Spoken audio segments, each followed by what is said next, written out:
క్రీస్తునందు ప్రియ దేవుని బిడ్డలందరికీ కూడా యేసు క్రీస్తు వారి అతి శ్రేష్టమైన నామంలో శుభాలు తెలియజేస్తున్నారండి. ఈ దినాన మొదటి కొరింథీయులు అపోస్తలుడైన పౌలు గారు మొదటి కొరింథీయులకు రాసిన పత్రికలో 9వ అధ్యాయము 21వ వచనము 22వ వచనం చదువుదాం. దేవుని విషయమై ధర్మశాస్త్రము లేనివాడును గాను గాని క్రీస్తు విషయమై ధర్మశాస్త్రమునకు లోబడిన వాడును. అయినను ధర్మశాస్త్రము లేని వారిని సంపాదించుకున్నట్టుకు ధర్మశాస్త్రము లేని వారి వలె ఉంచినాయి. బలహీనులను సంపాదించుకున్నట్టుకు బలహీనులకు బలహీనుడనైతిని. ఏ విధము చేతనైనను కొందరిని రక్షింపవలెనని అందరికీ అన్ని విధముల వాడినై ఉన్నాను. కొందరినైనా రక్షించుటకు అందరికీ అన్ని విధముల వాడై ఉన్నాడు అపోస్తలుడైనటువంటి పౌలు గారు. మరి నేటి దినాలలో నీవు నేను ఉంటున్నామా? అందరికీ అన్ని విధముల వాడిన ఉంటున్నామా? దయచేసి గమనించండి వాక్యం. ఎంత చక్కని మాట. ధర్మశాస్త్రమును లేని వారిని సంపాదించుకున్నటకు ధర్మశాస్త్రము లేని వాడిని అయిపోయి ఉన్నాడు. అలాగే బలహీనులను సంపాదించుకునటానికి బలహీనులకు బలహీనుడైపోయినటువంటి వాడు. ఎంత గొప్ప చదువుకున్న వ్యక్తి, ఎంత గొప్ప అభ్యాసం చేసినటువంటి వ్యక్తి, ఎంత విద్యావంతుడు చూడండి, తనను ఎంతగా తగ్గించుకుంటున్నాడు అపోస్తలుడైన పౌలు గారు. నేటి దినాలలో నీవు నేను కొద్దిగా వాక్య ప్రత్యక్షత కలిగితే ఎంతగా అత్యధికముగా మాట్లాడతావు, ఎంత అత్యధికంగా అన్నీ నాకు తెలుసు అనుకుంటున్నావు. ఇది చాలా దేవునికి హేయమైనది. కనుక మనల్ని మనం తగ్గించుకున్నప్పుడు దేవుడు మనల్ని హెచ్చింపబడతాడు. అన్ని విధములుగా అందరిని రక్షించుటకు అందరిలో కొందరి వాడిని అయ్యున్నాను అన్నాడు. ఎంత గొప్పటి మాట. ఆయన అందరివాడు. ఆయన లోకమును ప్రేమించను. చూడండి, యోహాను సువార్త 3వ అధ్యాయము 16వ వచనం 17వ వచనంలో ఉంటుంది కదా.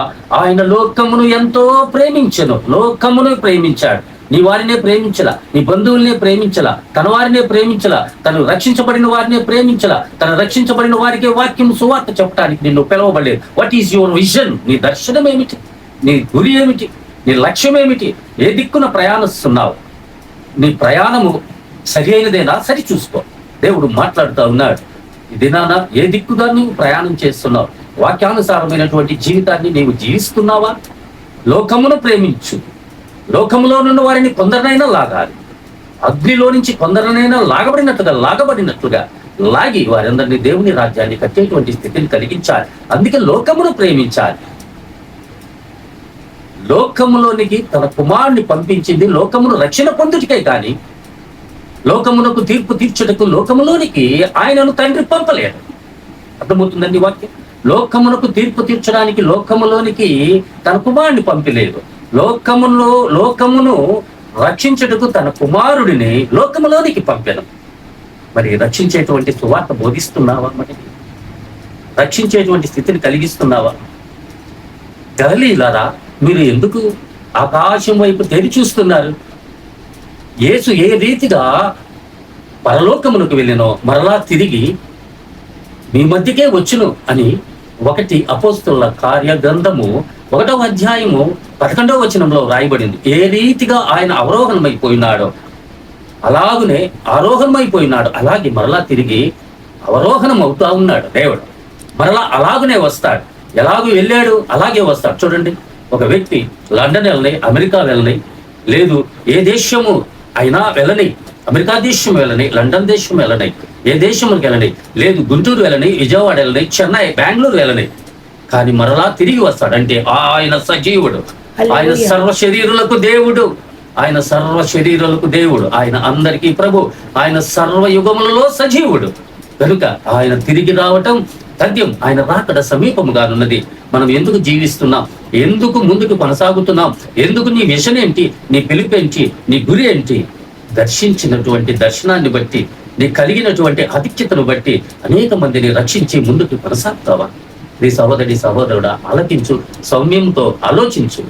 ఖచ్చితంగా దేవుడు నిన్ను దీవించి ఆశీర్వదిస్తాడు. ఇంకా నీ సేవా పరిచర్య దినదినాభివృద్ధి కలుగుతుంది.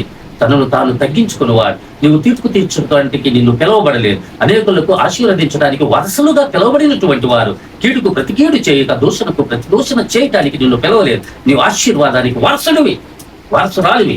కనుక నీవు దేవుని పిలుపును బట్టి, దేవుని విజన్ను బట్టి మనం తీర్పు తీర్చడానికి నరులు నీవే పాటి వాడువు. ధర్మశాస్త్రము ఒక్కడే నియమించాడు. ఆయన శిక్షించుటకును రక్షించుటకును ఆయనకి అధికారం కలదు. నరులకు తీర్పు తీర్చడానికి నీవెవడవండి? Who are you taking the you giving the judgement? ఎవరు నీవు తీర్పు తీర్చడానికి? నీవెవరు? నీకేం అధికారం ఉంది? దేవుని పిలుపును బట్టి నువ్వు వెళ్ళాలి. దేవుడిని రక్షణను బట్టి అనేక మంది రక్షణలోకి రావాలి. నువ్వు వెలిగించబడ్డావు, అనేకులను వెలిగించడానికి పిలువబడ్డావు. లోకమును ప్రేమించాలి, లోకములో నుంచి తీసుకొని రావాలి. చూడండి అంటున్నాడు, బలహీనులను సంపాదించుకున్నటకు బలహీనున్నైపోయాను. ధర్మశాస్త్రము లేని వాడిని సంపాదించుటకు ధర్మశాస్త్రము ఎరగబడినటువంటి వాడనయ్యాను కదా.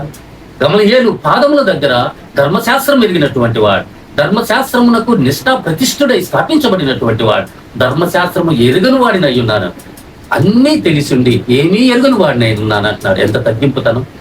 ఎక్కడ ఏ రీతిగా ప్రవర్తించాలో జ్ఞానముతో ప్రవర్తించాలి, సద్భావముతో ప్రవర్తించాలి. చూడండి, ఏదెన్సు ప్రాంతంలోకి వెళ్ళినప్పుడు అన్ని జనుల్లో సువార్త ప్రకటించినప్పుడు, ఓ ఏదెన్సు జనులారా, మీరు అతిభక్తి పరులు, అతిభక్తి దేవతా భక్తి పరులు గలరని నేను ఎరుగుదును అని చక్కగా సువార్త ప్రకటించి అగ్నించి జనాన్ని తీసుకుని వచ్చి ప్రజలను దేవుని తట్టు తిప్పి దేవునిలోనికి తీసుకొచ్చి దేవుని ఆశీర్వాదాలు దయచేసి అనేక రక్షణ మార్గంలోకి నడిపించాడు. చూడండి ఏమంటున్నాడో లాస్ట్ వచనంలో, 1 కొరింథీయులు 9వ అధ్యాయంలో ఆ మాట చూడండి, కొందరినైనా రక్షించుటకు అందరికీ అన్ని విధముల వాడినైందాను అంటున్నాడు. ఈ మాటను మన వినికిడిలో దేవుడు దీవించి ఆశీర్వదించుడు గాక. Amen. God bless you all. Thank you.